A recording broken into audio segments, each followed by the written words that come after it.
A Julia Roberts é uma atriz maravilhosa, completa, né? Uma das estrelas de Hollywood.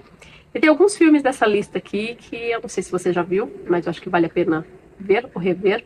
E o primeiro deles é o antiguinho Notting Hill. Ele fala da história de uma atriz, verdade? Ela realmente representa uma atriz super famosa, como ela de fato é, e que quer ter uma vida normal. E então ela sofre porque ela não consegue andar pelas ruas naturalmente, não consegue ter uma vida de uma interação normal.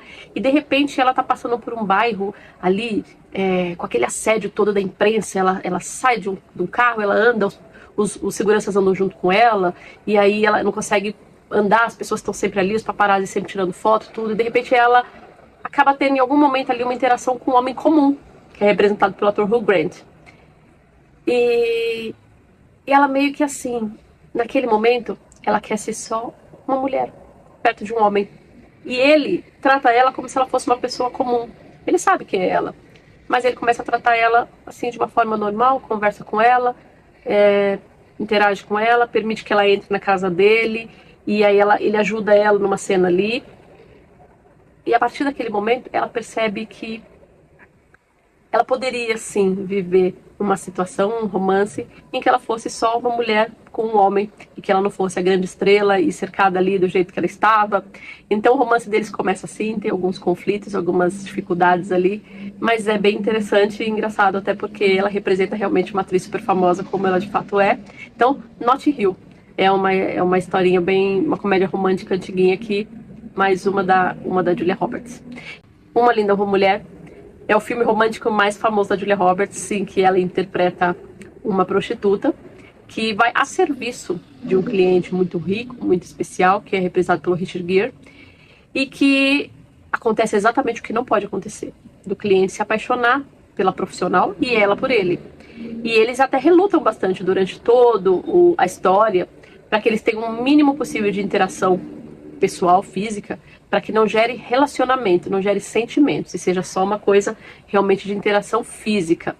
Mas é um clássico, né? Com certeza você já viu, muito provavelmente você já viu. É um dos maiores filmes do cinema, é um dos filmes mais vistos, é um dos clássicos do cinema, Uma Linda Mulher, com a Julia Roberts ali maravilhosa nesse papel.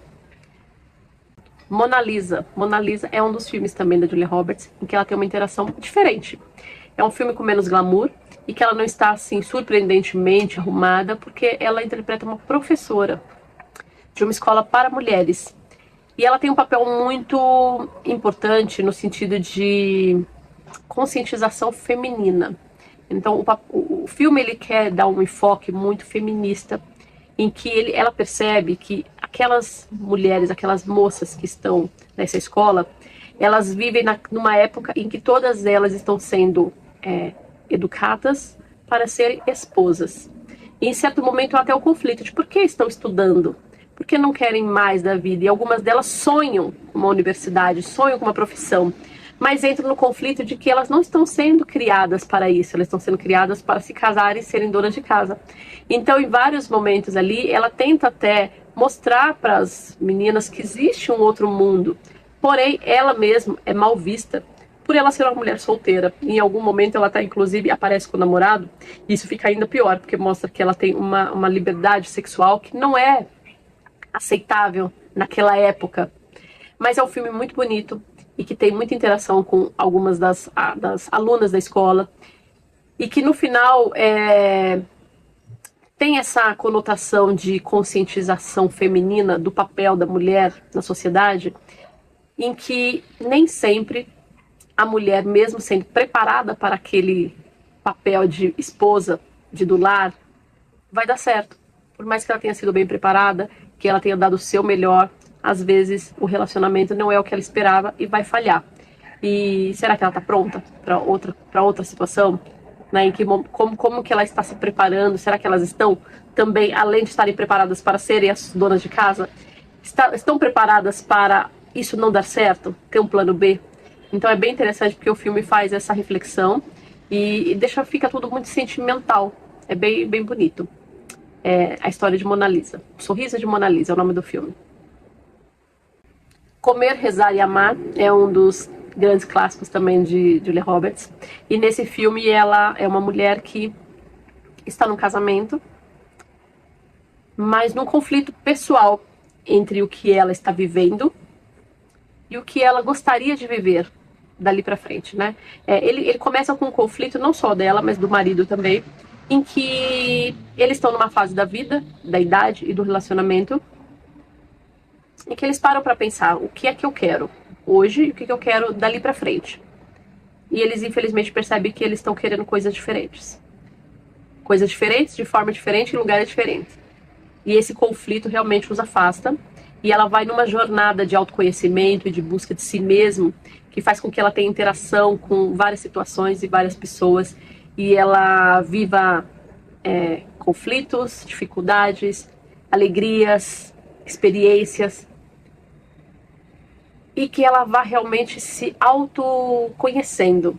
Ela percebe que ela foi uma mulher como muitas, né? Como muitas, não só mulheres, mas pessoas, homens e mulheres, que às vezes vão se envolvendo nos relacionamentos de uma forma em que a gente vai entrando numa interação com o outro e cria uma realidade que às vezes não era exatamente o que a gente planejava, mas como se a vida vai tomando decisões por nós.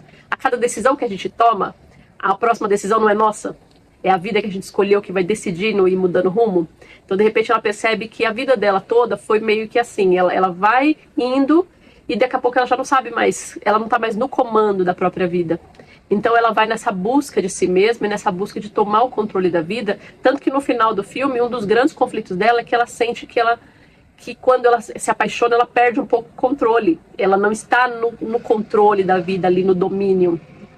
E aí tem uma frase bem bonita que ela ouve de uma pessoa muito influente que ajuda ela nessa jornada e que fala sobre isso, que essa interação com o outro às vezes realmente vai fazer com que ela se perca.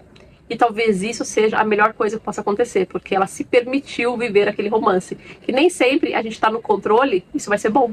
Pelo contrário, pode ser ruim, porque a gente não pode controlar tudo o tempo todo, né? Então, Comer, Rezar e Amar é esse filme romântico, porém muito reflexivo, muito introspectivo ali, que faz pensar muito na vida. Vale muito a pena ver. E terminando essa sequência, a Julia Roberts, ela tem muitos filmes, mas eu quero destacar um que foi bem diferente do que ela costuma fazer, que é 11 Homens e um Segredo.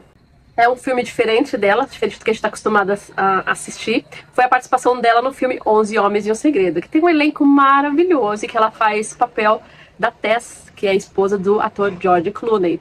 Então, mais um papel surpreendente dela, porque se trata de um grupo de ladrões, né, de golpistas.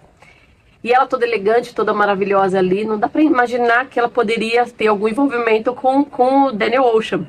E no filme 2, inclusive, mostra que ela está casada com o inimigo dele, com o cara que persegue ele, e eles estão divorciados, então vive assim uma situação bastante curiosa, diferente. Mas também tem uma interação super bonita entre eles, entre todos os personagens. Ela tá ali maravilhosa. E, no fim, dá muita... Tem muita ação aí envolvida aí, nesse romance ainda entre eles aí. E ela tem uma participação bastante interessante, porque o filme realmente ele se passa mais nesse universo masculino. Fala-se sempre sobre a história de todos os personagens masculinos e o papel de cada um no grande golpe que eles estão dando. Então tem poucas interações com personagens externos a esta ação que eles planejam. E ela é uma surpresa que a gente vê desde o primeiro filme ali, aparecendo de uma forma assim incrível, interessantíssima. E se repete nos outros filmes.